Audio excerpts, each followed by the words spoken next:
Fala, meus amigos, minhas amigas ligados aqui no Dois Toques, a casa no futebol. Olha, um domingo de muita água no chope e no gramado. Remo e Palmeiras, quase 2 horas de atraso por conta da aguaceira tradicional que caiu em Belém. Galo e Botafogo na festa de despedida de Hulk, água no chope aos 40 e sei lá quantos minutos do segundo tempo. E é claro, né? A gente vai falar também sobre a vitória do Flamengo sobre o Grêmio no jogo dos novos compadres, né? Deu Flamengo 1-0 e olha, a situação do Grêmio é de coçar a cabeça mesmo. Entrou na zona de rebaixamento, com o jogo dentro de casa, agora vai ter que recuperar fora dos seus domínios, onde o Grêmio dificilmente consegue arrancar pontos, né? Enfim, rodada agitada, rodada com clássico. Corinthians, que venceu o São Paulo no clássico, no grande jogo, no grande clássico da rodada, sai da zona de rebaixamento, empurrando o Grêmio, né? E ontem, alguns jogos importantes, vitória de virada do Cruzeiro sobre o Bahia. Bahia está começando a ratear, está começando a cair posições, né? E o Cruzeiro, obviamente, já imaginávamos, iria subir no campeonato, mesmo diante da derrota para o Galo, que foi até surpreendente. O Cruzeiro recupera diante do Bahia na Arena Fonte Nova.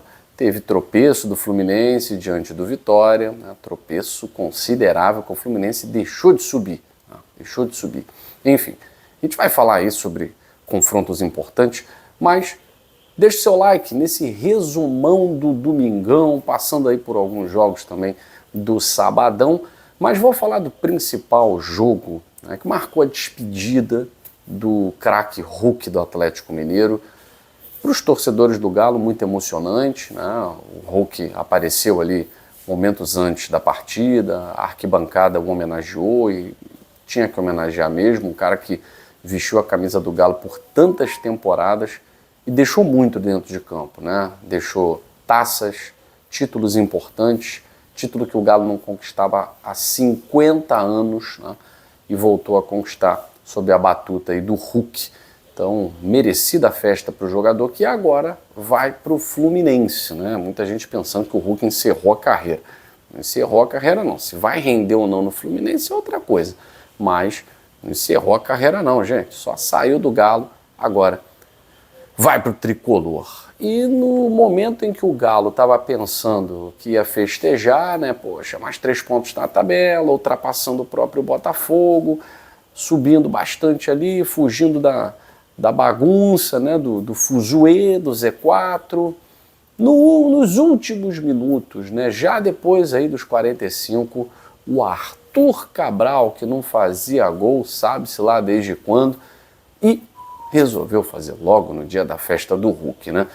Nenhuma novidade também. O Botafogo já está mais do que acostumado a colocar água no chope do Galo e a Arena do Galo saiu frustrada. A festa foi só no início. No final foi mais frustração. Ponto para o Botafogo, que se não garantiu que o Botafogo subisse na tabela, desceu na tabela. Com o empate, o Botafogo desce na tabela, está ali próximo da zona de rebaixamento. Né? O Botafogo tem 1 ponto só a mais do que o Grêmio, que está na zona de rebaixamento, mas são muitos times que têm 1 ponto só a mais do que o Grêmio. Né? Mas o Botafogo não fica distante, o Botafogo fica, na verdade, bem próximo ali ainda da zona do furdúncio. Na próxima rodada pega o Corinthians num jogo de 6 pontos, né? No Newton Santos. A despedida do Botafogo no Newton Santos, esse jogo contra o Corinthians domingo que vem. Bom, falar também de jogo importante que foi Remo e Palmeiras. O Remo emendando aí um resultado interessante. Já havia vencido o Botafogo no Rio de Janeiro e jogou muita bola contra o Palmeiras. Jogou muita bola, exigiu muito do Carlos Miguel. Grande partida do Remo. Dá para dizer tranquilamente que o Remo perdeu 2 pontos nesse jogo contra o Palmeiras, né? E não que o Palmeiras tropeçou e tal. Cuidado com a narrativa. O Palmeiras tropeça porque a gente vai no viés do maior, né? Foi tropeço do Palmeiras, que é o líder do campeonato, né? Então o líder tropeçou. Mas na verdade o líder pontuou, tá? Porque era para o Remo ter vencido esse jogo. Até a expulsão do jogador remista, Remo superior ao Palmeiras. Depois Palmeiras pressionou, não conseguiu a vitória. O empate foi ruim para o Palmeiras, que vê a distância para o vice-líder diminuir de 6 para 4 pontos. Lembrando que o Flamengo, que é o vice-líder, tem um jogo a menos do que o Palmeiras. Aí a diferença pode ir para 1 ponto, se o Flamengo vencer esse jogo a menos contra o Mirassol. E depois tem Flamengo e Palmeiras do Maracanã. Flamengo e Palmeiras do Maracanã, no momento em que o Palmeiras já está no seu segundo tropeço seguido no Brasileirão. Segundo tropeço seguido do Verdão no Campeonato Brasileiro. E o Flamengo não tem nada a ver com isso. No jogo dos novos compadres, né, o Flamengo venceu o Grêmio 1-0, com toda a justiça, jogou melhor do início ao fim. Criou trocentas oportunidades. O Everton salvou umas, a trave salvou outras, e o Flamengo mais do que justamente venceu o Grêmio por 1-0, diminuindo a distância para o Palmeiras, podendo terminar como campeão do turno, né? Se venceu o seu jogo diante do Mirassol e, é claro, venceu o jogo do Maracanã diante do Palmeiras também, né? Esse turno promete. E o Grêmio do Luiz Castro, hein? Entra na zona de rebaixamento no momento crítico do campeonato. O trabalho do Luiz Castro é um trabalho muito criticado, vem recebendo vaias após o jogo, críticas externas, internamente.